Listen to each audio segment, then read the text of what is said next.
Cette vidéo contient du spoil. Si tu n'es pas à jour dans les scans de My Hero Academia, je te déconseille fortement de la regarder. Pour les autres, bonne vidéo.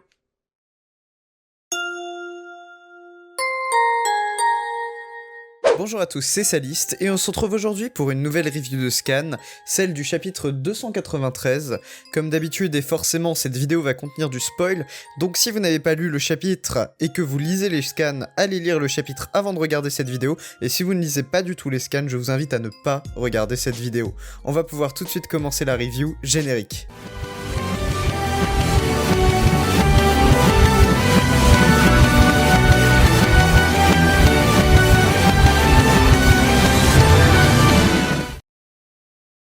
Le chapitre s'ouvre sur le million qui arrive face au vilain. On peut voir Eri sur la page en train de manger un biscuit faisant écho au fait qu'elle lui a rendu son alter, et on peut voir Izuku complètement surpris qui lui dit « Le million, comment se fait-il que tu sois là ?» Il lui répond donc que l'équipe se situant dans la montagne l'a contacté, le mettant au courant de la situation, il est venu le plus vite possible en utilisant son alter. Bien évidemment, ici, Izuku fait référence au fait que le million n'avait plus d'alter.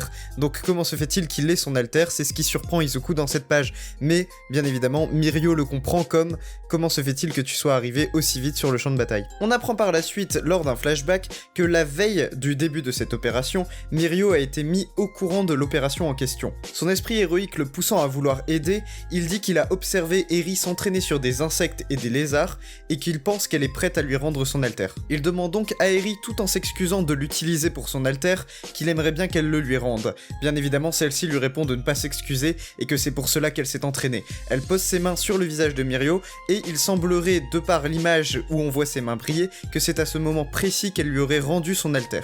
Le seul bémol dans le fait que ce soit à ce moment précis qu'elle lui aurait rendu son alter est que on peut voir qu'il y a Izuku dans la pièce, ainsi que Ochako, Nejire, Tsuyu et d'autres, et le fait que Izuku ait été surpris par le fait que Mirio soit revenu sur le champ de bataille avec son alter nous laisse penser qu'il n'était pas au courant qu'il récupérait son alter.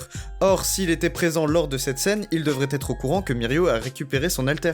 C'est pour cela que je pense que lorsque Eri a mis ses mains sur le visage de Mirio, elle ne lui a pas rendu son alter à ce moment-là précis, mais elle a commencé à s'entraîner peut-être encore plus durement pour lui rendre le plus vite possible son alter, et Mirio a récupéré son alter au cours de l'arc actuel. Nous revenons par la suite sur le champ de bataille, où Mirio précise que malgré le fait qu'il ait récupéré son alter, il ne peut pas one-shot les Nomu en un seul coup de poing, il a besoin d'aide.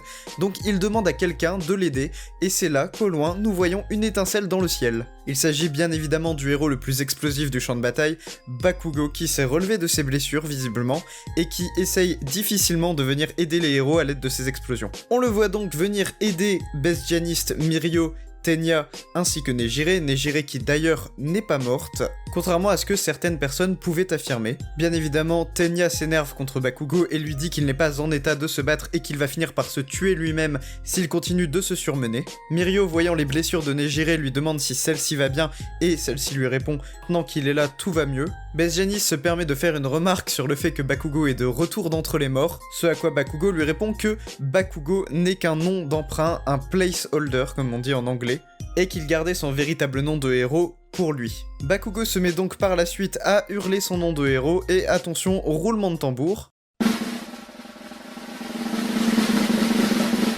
Il ne s'agissait pas de Kacchan, mais il s'agit bien du dieu des explosifs et de la destruction, Dynamite. Alors, il va falloir qu'on parle 2 secondes de ce nom de héros. Je vais vous donner mon avis sur le nom de héros, cette partie n'est pas écrite, c'est totalement mon avis subjectif sur ce nom. Je m'attendais plus à ce que ce soit Kacchan, en référence au fait que ce soit une forme de respect envers Izuku, qui a choisi Deku comme nom de héros. Parce que vous n'êtes pas sans savoir que Deku est le surnom que Bakugo lui donnait lorsqu'ils étaient plus jeunes, et c'est à la base une insulte, une moquerie. Izuku quant à lui a toujours appelé Bakugo Kacchan, presque comme une forme de respect ou presque comme si c'était un supérieur. On se souvient tous de la scène où tout le monde a choisi son nom de héros et où celui de Katsuki était vraiment beaucoup trop chaotique et beaucoup trop moche, tout simplement pour faire partie du monde des héros, du monde des professionnels. Ça a inspiré plus la terreur que l'héroïsme et ici le choix de ce nom n'inspire pas forcément plus l'héroïsme qu'autre chose, étant donné que, à part la partie Dynamite, qui reprend du coup écrit en anglais Dyna de dynamite ou de Dynamite en anglais tout simplement, et le Might qui reprend la même particule que All Might, Donc ici nous avons le mélange du mot dynamite et du mot pouvoir en fait. Dynamite c'est littéralement la contraction de dynamite et de might qui signifie pouvoir en français.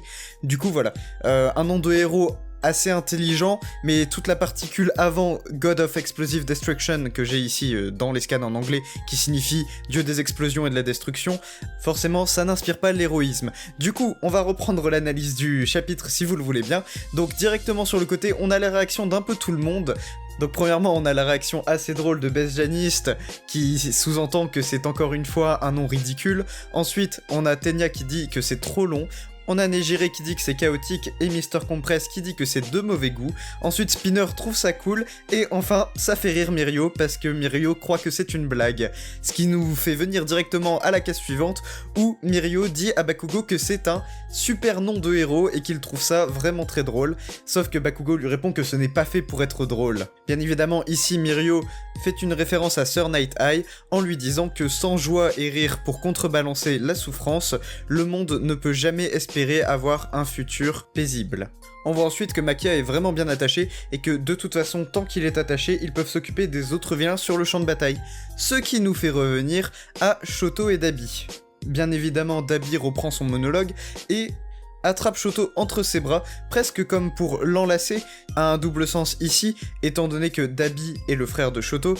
Ce cas-là, entre grosses guillemets, souligne le fait que le seul moyen pour Dabi d'enlacer un de ses membres de sa famille, c'est pour le tuer, comme il essaye de le faire ici avec Shoto. Ce à quoi Shoto lui rétorque que ça va lui brûler son propre corps. Mais Dabi a l'air de s'en foutre complètement que son corps brûle, puisque de toute façon il est extrêmement heureux de voir Endeavor se décomposer face à son chef-d'œuvre brûlé par les flammes de son échec. Échec qui est ici bien évidemment Dabi. On voit très clairement dans cette scène Endeavor ne pas savoir quoi faire, ne pas pouvoir réagir, il se sent impuissant, il se sent complètement décomposé, toujours depuis la révélation que Dabi est Toya. S'ensuit une planche où l'on peut voir le visage de Dabi très heureux à l'idée de se dire que son père va être encore plus décomposé quand il verra son fils mourir. Mais c'était bien sûr sans compter sur Izuku qui utilise Black Whip avec sa bouche, de la même manière que Tsuyu utilise sa langue. Il s'agrippe à Dabi et essaye de se rapprocher afin de sauver Shoto, ce à quoi Dabi lui répond qu'il faut s'occuper de ses propres affaires et de ne pas aller dans les affaires des familles des autres. Izuku confirme d'ailleurs ici que le passé ne disparaît pas comme Dabi avait pu le dire lors de sa révélation, et que c'est pour cette raison qu'il admire Endeavor aujourd'hui, parce qu'il admire le Endeavor qui fait des efforts justement. Il se permet ensuite de dire à Dabi qu'il n'est pas Endeavor, sous-entendu que ce ne sont pas les flammes d'Endeavor qui blessent tous ces gens que Dabi a blessés. Cette phrase d'Izuku semble redonner une lueur d'espoir à Endeavor, qui a l'air d'enfin se réveiller et de prendre conscience de la situation actuelle et qu'il faut vraiment qu'il réagisse en tant que numéro 1. Maquia se libère par la suite des fils de Besjanist, mais comme dit précédemment, Endeavor s'est enfin réveillé et attaque Maquia d'un seul coup. Enfin, ce coup final combiné à l'anesthésiant que Momo a créé et qui a été envoyé dans la bouche de Maquia par Kirishima fait enfin effet. Et c'est sur cette dernière case où l'on peut voir la team Kirishima, Momo et Mina que le chapitre se termine. En conclusion pour ce chapitre, nous n'en apprenons pas plus concernant Mirio, nous savons que c'est Eri qui lui a rendu son pouvoir, mais nous ne savons pas exactement quand ni comment. Nous savons maintenant le nom de héros de Bakugo qui est Dynamite. Cependant, ce nom de héros est peut-être seulement temporaire étant donné qu'il ne correspond pas vraiment au standard que Besjanist avait inculqué à Bakugo lors de son premier stage. Izuku tente tant bien que mal de continuer de se battre alors que ses bras et ses deux jambes sont tous cassés et inutilisables. Il utilise la technique de Tsuyu combinée à Black Whip pour essayer d'aider Shoto face à Dabi. Et Endeavor se réveille enfin de son traumatisme, et nous pouvons donc nous attendre au prochain chapitre à voir Endeavor se battre contre Dabi, ce qui promet d'être très intéressant en termes de storytelling. Nous pourrons peut-être en apprendre encore un peu plus sur la relation entre Dabi et Endeavor, et sur comment Dabi a-t-il réchappé à ce fameux incident et à qui appartenait l'os que Endeavor a retrouvé dans les flammes. Nous pouvons également nous attendre à un peu de background sur comment Eri a rendu son pouvoir à Mirio et que s'est-il exactement passé et quand cela s'est-il produit. Maquia et Shigaraki étant tous les deux KO et le nombre de vilains commençant à réduire petit à petit avec les Nomu qui se font battre les uns après les autres, il y a fort à parier qu'une fois que Dabi sera vaincu, Cet arc touchera sa fin avec l'échappatoire des héros dans probablement l'avion qui a servi à Besjanist pour venir sur le champ de bataille. Une review un peu plus longue que d'habitude, j'ai essayé de faire quelque chose de plus construit et de vous donner mes propres théories sur ce qui va se passer par la suite pour faire une vraie review de Scan.